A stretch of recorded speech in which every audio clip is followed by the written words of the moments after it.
voice be still as it was before. I will speak no more.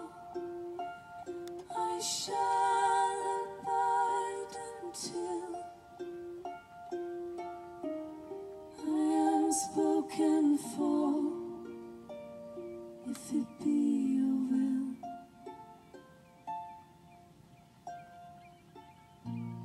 If it be your will, let a voice be true from this broken hill.